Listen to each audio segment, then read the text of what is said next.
What word do you think of when you hear the word middle school? We asked 100 people to describe middle school in one word.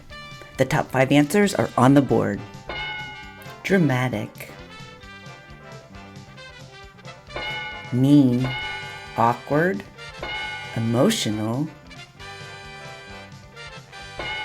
so messy. What if we flip the mindset and look at middle school as an opportunity, a chance to build an unwavering foundation with our children? And what if you could start today? My name is Nick, and I'm a former middle school principal that actually created a middle school from scratch. Today I'm going to show you 3 awesome ways that you can look at middle school and grow your child to be the best that they can be. In this video, I will explain why we hate middle school, but also why it is such a great opportunity and why it's one of the biggest opportunities in your child's development. I'm going to give you takeaway strategies to flip the script on how you approach middle school. Let's get started. Being a middle school principal completely changed my parenting. What works when our kids are younger, until about 9 or 10, does not work any longer when they get to middle school. They grow, they change, and you have to adapt too. Here is a really good tip. What you ignore in middle school will take root and grow and be harder to change in high school. So we want to be intentional with the skills that we give our kids when they're going through this rapid change, so that when they get to high school, they can be the best that they can be. Teaching study skills, coping skills, communication skills, and relationship skills when they are in middle school gives them many years to practice while they are still with you before they enter adulthood. When we ignore the adolescent time period and we wait to shove it all in the last 3 years of school when they have AP classes and whatnot, it becomes more hectic, more stressful, and much harder. But wait, shouldn't the school do that? No, it's not the school's job to teach your kid every skill they need.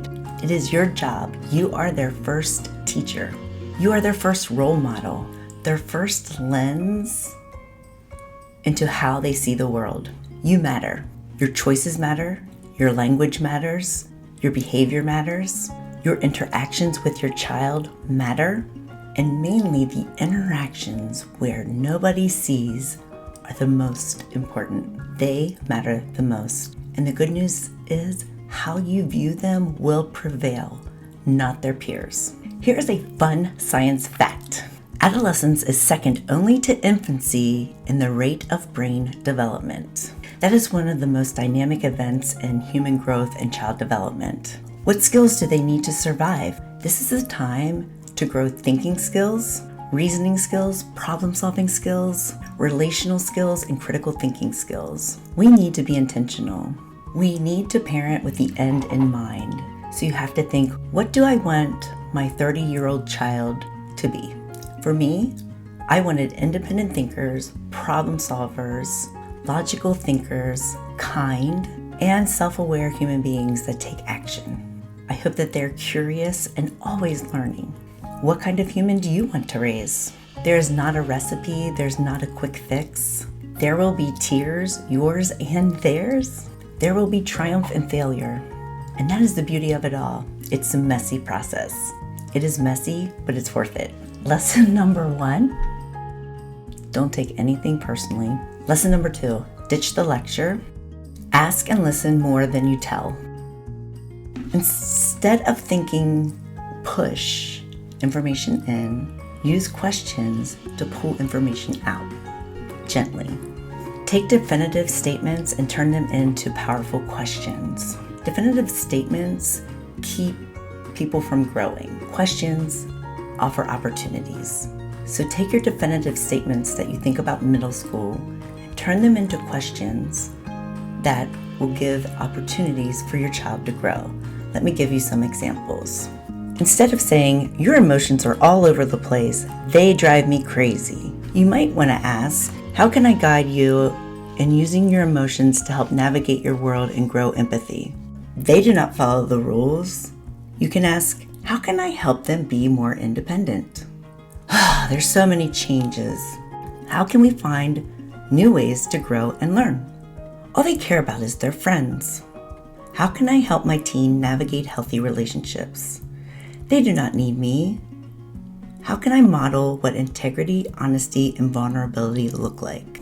And remember, their behavior is not who they are. They are not their grades. They are not their performance at school. They are not their performance in the field. They are complex and constantly changing human beings. We have to embrace it. Lesson number 3. Help them answer their questions. Every child is asking 3 questions continuously.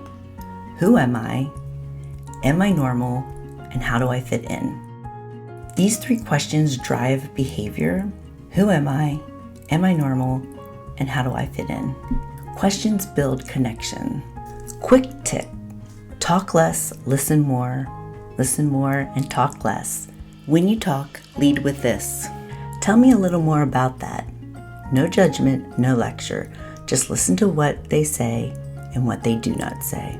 One reason we don't like middle school is because when our kids get there, it touches on a lot of pressure points that we haven't healed yet.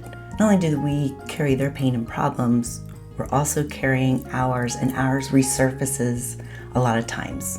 And finally, embrace the process.